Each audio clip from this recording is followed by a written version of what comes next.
As you all know, I've been a huge proponent of foldable phones such as the Galaxy Z Fold 4 and just every other device because they really do pique my interest, and as a consumer, I really think those kinds of devices are not only beneficial, but serve a different functional area within the tech space. The Galaxy Z Fold 4 is a phone that I've used that is unlike pretty much any other device, and yes, there are other foldable devices, but here in North America, those are kind of hard to come around unless you spend a ton of money importing them. So when the Google Pixel Fold was leaked, I was honestly really excited about it, and it's a phone that I can't wait to get my hands on, and genuinely, it is going to be one of the most exciting phones that I get to make content on, just because of how different it is being Google's first foray into the foldable market.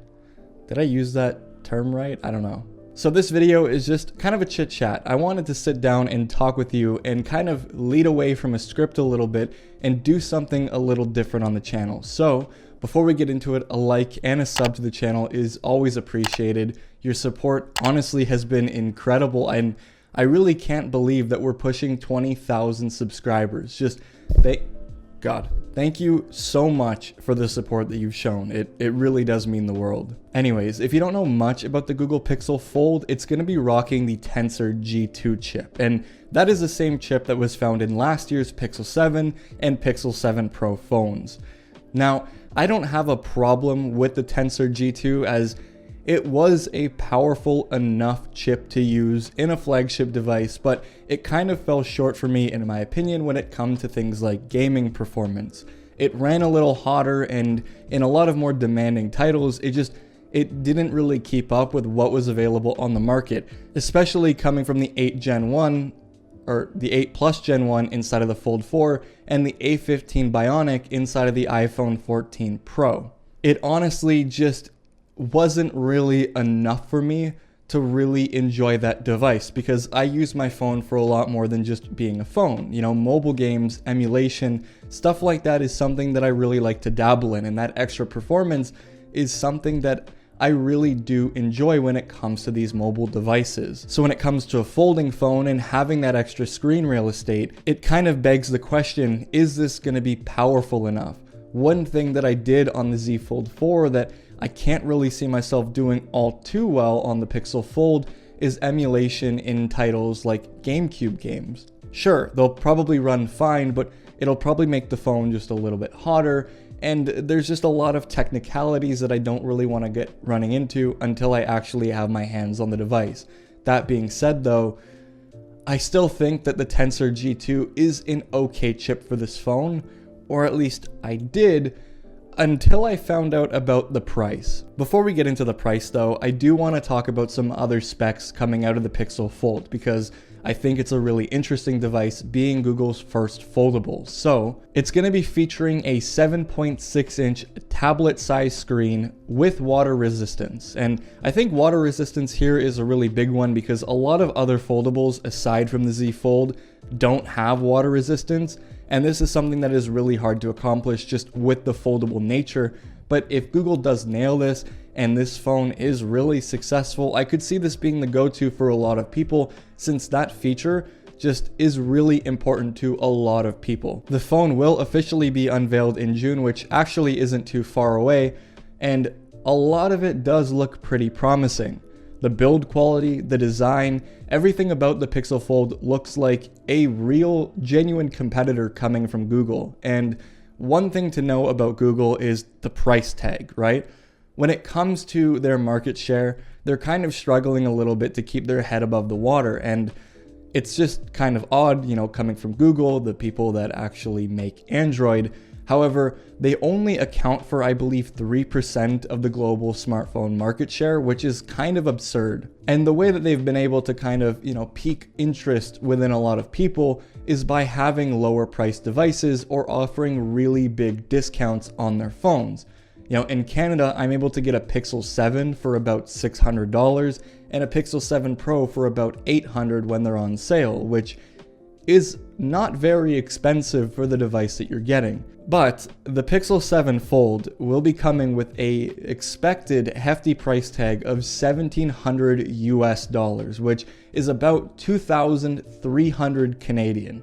And 2,300 Canadian dollars is just a lot of money. That is MacBook Pro money. That is, that is LG C2 OLED, 65-inch money. There's a lot that you can buy for $2,300. So for $2,300, I really do expect the best of the best. Like, not just when it comes to build quality, not just when it comes to the software, the optimization, but I also expect the best performance. And I'm just worried that when it comes to the G2, we're gonna be lacking in that department. Now, we are still far out enough to the point where that price tag could honestly be extremely deceiving. However, there are a lot of notes that if you're trading in a Pixel 7 Pro, you're gonna get a $700 reduction. So you're gonna be getting this phone for $1,000 US.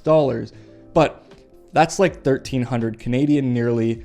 So 1,300 Canadian dollars with a trade-in is still a lot of money. That's not something to skim over. And as much as I really want this phone to succeed, I just genuinely don't think there's a big enough market for a device like this, especially coming from the average consumer. And the reason I think that that's something that's problematic is because for these phones to succeed, if you really like foldable phones, the average person has to be interested in it. The average person has to want to buy a folding phone, and the average person has to not be hard capped at a very daunting price point of $1,700 US. I can't tell you the amount of times that I was walking around with the Fold 4 or I brought it to a family event only to have, my family or other people ask about it and then just immediately shut it off when they find out the price tag of the phone. They're expensive. Another thing that's kind of off about the Pixel Fold that is somewhat, concerning to me as an average user is that if this is a phone that I'm going to be daily driving, the weight, that is something that is really concerning to me. And this phone is going to be coming in at about 285 grams. The Z Fold 4 was about 254. But one thing that made the Z Fold 4 a little bit more acceptable and easier to carry around was the fact that it had a slimmer cover display, making it easier for you to one-hand the device.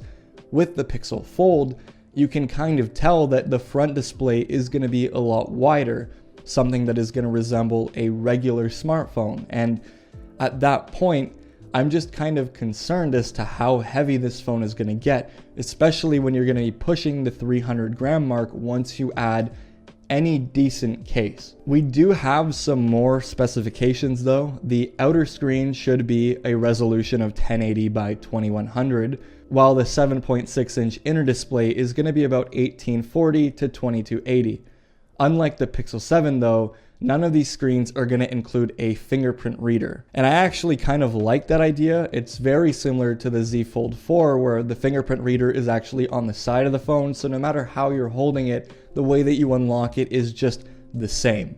And that's something that I honestly appreciate, especially coming from Google, because they've been using the fingerprint reader inside of the display for quite a while now, and some people just genuinely have had issues with them. So this is hopefully going to mitigate those issues, and that's something that I'm actually proud to see because I was a really big fan of how the Z Fold 4 handled that fingerprint reader. The facial detection, or pretty much any other security method like a PIN code. I know that isn't the most secure thing, but I find a lot of times, either my fingers are kind of dirty or they're wet or moist, and sometimes they just don't get read properly. So having that fingerprint reader in the side of the phone, like inside embedded in the power button, is honestly a really nice addition. But another thing that sadly I am kind of pissed off about when it comes to the Pixel Fold is the fact that they still don't have the matte frosted glass like pretty much every other flagship. Now, I'm not going to sit here and say that, I wish every phone looked the same, but when it comes to the Pixel Fold, the Pixel 7, the Pixel 7 Pro, they're just fingerprint magnets and they're very slippery. And I don't really want this to be, a cause for me to just drop the device completely or to just smear it up and make it look disgusting, especially when it costs that much money. Now, hopefully everybody that buys this phone is smart enough to put a case on it, but that's a whole nother story, because when it comes to case manufacturers, they only really pop up when it comes to the device's demand. If the Pixel Fold doesn't sell well and doesn't have enough demand, which I can't see it doing any better realistically than the Z Fold 4, and I'm not trying to be a hater or anything, I feel like there's going to be a really big problem in getting actual good accessories for this device. It took a really long time for the Surface Duo to get any sort of mainstream acknowledgement, and when it came to accessories, a lot of them were just fan-made. A lot of people got Indiegogos, Kickstarters going, and started to make their own cases, their own accessories for the Surface Duo, because nobody else was doing it. The only way that you can get that phone protected was by using a bumper case and probably a skin from dbrand. So I really hope that isn't the case with this device. I really hope that this does do better than I expect it to do, because honestly, this is a phone that I'd be really excited in taking a look at, and regardless of how it does, whatever, I am going to be pre-ordering it and making content for all of you, because this is something that I really do want to take a look at. Anyways, thank you all so much for watching this video. Apologies for this one being unscripted and kind of just haphazard, but again, thank you for almost 20,000 subscribers. I can't believe it's literally only been a year that we started doing this, so it's crazy. It just means a lot. Anyways, thanks for watching. Hope you enjoyed. I'll see you in the next one, and peace out.